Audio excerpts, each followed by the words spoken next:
ये रिस्क है, बाकी और कुछ नहीं। बाकी तो सारा कुछ इसका ओके रिपोर्ट है। कंपनी के ऊपर कर्जा एकदम जीरो है, ठीक है, एकदम कर्जा मुक्त कंपनी है ये।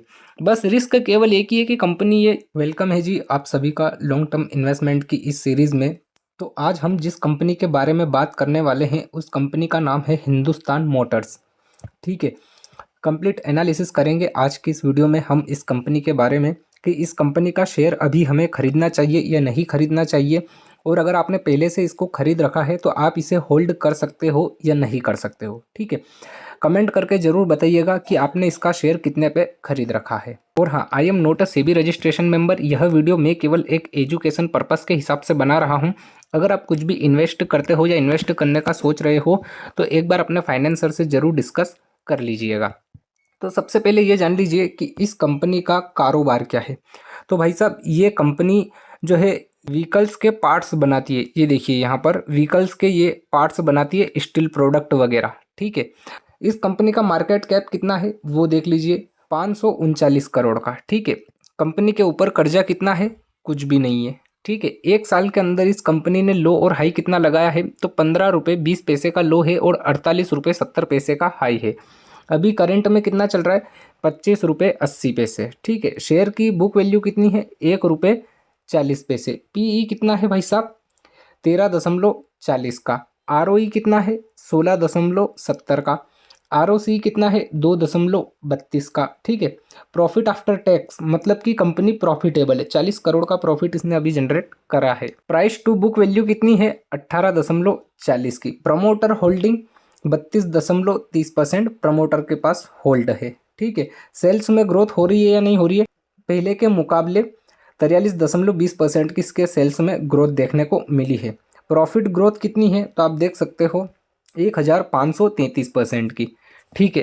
क्या ये कंपनी डिविडेंड पे करती है अपने शेयर होल्डर को, जी नहीं। फेस वैल्यू कितनी है, 5 रुपये की हमें फेस वैल्यू दिख रही है। रिटर्न ऑन एसेट्स 1.53%, ठीक है जी।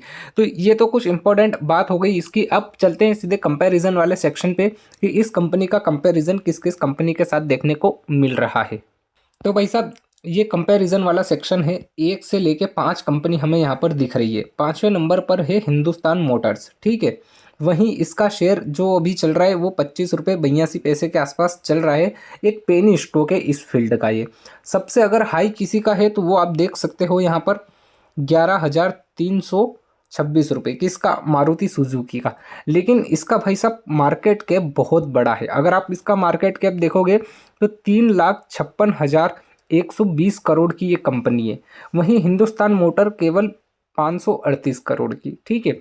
तो जाहिर सी बात है, अगर इसका मार्केट कैप है वो अगर बढ़ेगा, मार्केट कैप अगर ग्रो करेगा, मतलब कंपनी अगर ग्रो करेगी, कंपनी अगर अपना कारोबार बढ़ाएगी तो इसका मार्केट कैप भी बढ़ेगा और इसका जो शेयर है जो 25 रुपये पे चल रहा है अभी, ये भी आगे बढ़ता हुआ दिखेगा, ठीक है। मार्केट जितना बड़ा, कंपनी ज़्यादा बड़ी नहीं है, समझ रहे हो, कंपनी जो है वो ज़्यादा बड़ी नहीं है।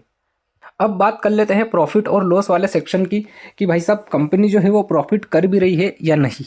तो ये है प्रॉफिट और लॉस वाला सेक्शन। आप देख सकते हो 2013 से लेके 2024 की ये रिपोर्ट है। सेल्स वाला सेक्शन आप देखिए, 2014 तक बढ़िया कारोबार चला इसका, 13 में बढ़िया चला, 14 में चला, 15 के बाद इसका कारोबार बंद हो चुका था, ठीक है।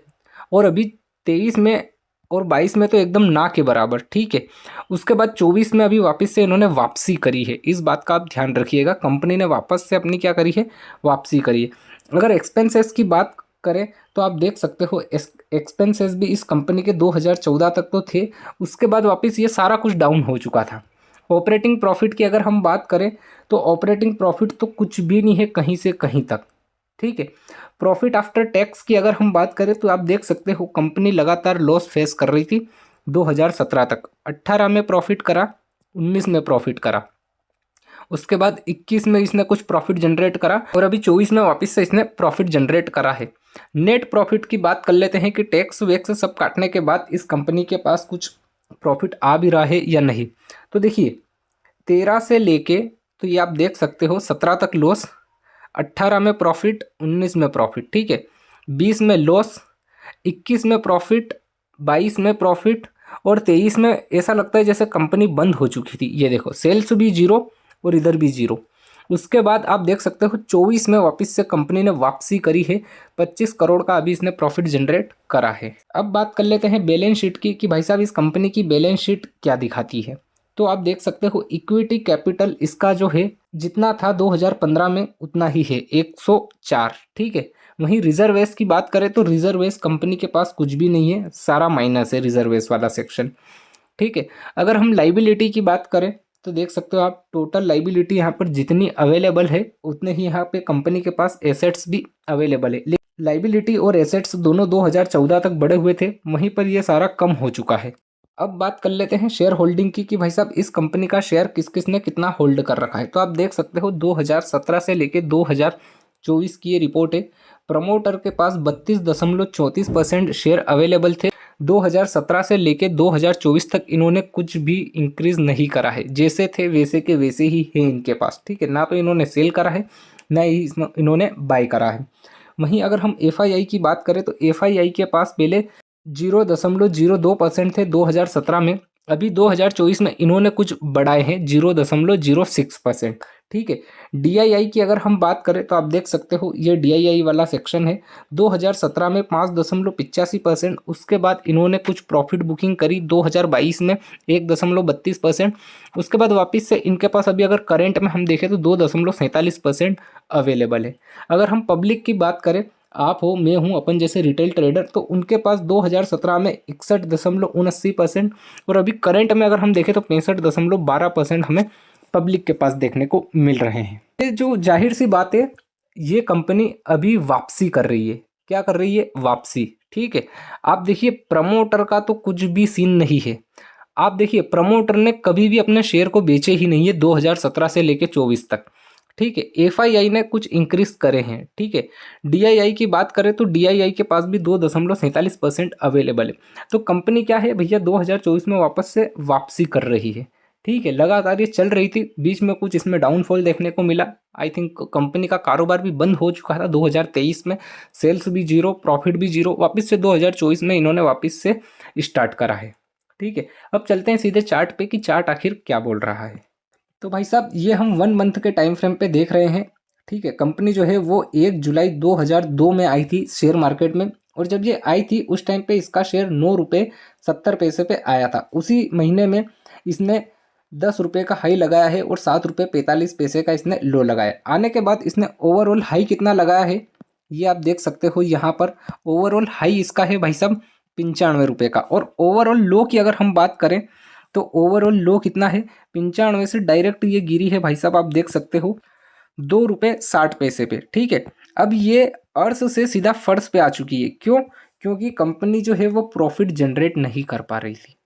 क्या नहीं कर पा रही थी? प्रॉफिट जनरेट नहीं कर पा रही थी। ठीक है। इसीलिए मैं हर बार बोलता हूँ कि हमेशा हमें कौन सी कंपनियों में इन्वेस्ट करना चाहिए जो कि प्रॉफिटेबल हो, प्रॉफिट जनरेट कर रही हो। उसके बाद आप देखिए 2021 में 20 में इनका कुछ खास हमें मूवमेंट देखने को नहीं मिला। ठीक है। 21 में अगर आप देखोगे तो आप देख सकते हो यहाँ से वापस से इसने इंक्रीज चालू करा, और 2024 में 23 में इसका कारोबार बंद हो चुका था। तो ये चार्ट पे भी आप देख सकते हो एकदम कुछ भी हरकत देखने को नहीं मिली। ठीक है, ज़्यादा। उसके बाद आप देखिए 24 में इन्होंने वापसी करी, तो ये है 24 वाला सीन। ठीक है। आप देख सकते हो यहाँ पर अप्रैल में इसके शेयर ने आप देखिए 16 से डायरेक्ट 34 रुपये का हाई लगाया है। ठीक है। और अगले महीने वापस से मई में 48 रुपये का, ये देखिए यहाँ पर ओवरऑल हाई। अब ये जो आप डाउनफॉल देख रहे हो, कहीं ना कहीं ये मान सकते हैं कि लोगों ने अच्छी खासी एक प्रॉफिट बुकिंग करी है। उनका पैसा जो है वो डबल से भी ज़्यादा हो चुका था। ठीक है। उसके बाद हमें ये प्रॉफिट बुकिंग देखने को मिली है। अब देखिए मेरा ये पर्सनल मानना है, मैं आपको बता दूं, कंपनी का मार्केट कैप ज़्यादा बड़ा नहीं है। ठीक है। कंपनी का जो मार्केट कैप है वो केवल 500 करोड़ के आसपास ही है। ठीक है। अब अगर हमें इसमें इन्वेस्ट करना है तो अभी ये जो करंट दिख रहा है कितना भाई साहब आपको, 25 रुपये के आसपास। ठीक है। अब अगर कंपनी इसी तरीके से प्रॉफिट करती रही और आगे चलती रही, ठीक है, तो आने वाले टाइम पे ये 250 दिखा सकता है। लेकिन रिस्क है, रिस्क है इस कंपनी में। रिस्क क्या है कि कंपनी कई बार क्या हो रहा है कि चल रही है और बंद हो रही है, फिर चल रही है फिर बंद हो रही है, ये रिस्क है। बाकी और कुछ नहीं, बाकी तो सारा कुछ इसका ओके रिपोर्ट है। कंपनी के ऊपर कर्जा एकदम जीरो है। ठीक है। एकदम कर्जा मुक्त कंपनी है ये। बस रिस्क केवल एक ही है कि कंपनी ये चलेगी या नहीं चलेगी आगे जाके। ठीक है, आई होप आपको सारा कुछ सीन इसका समझ में आ चुका होगा। वीडियो को लाइक कीजिएगा और हाँ, अगली वीडियो में किस कंपनी के ऊपर बनाऊं कमेंट करके जरूर बताइएगा। नए हो चैनल पे तो चैनल को भी सब्सक्राइब कर लीजिएगा। इस चैनल पर आपको हर एक कंपनी की एकदम बारीकी से डिटेल मिलती रहेगी। मिलते हैं अगली वीडियो में।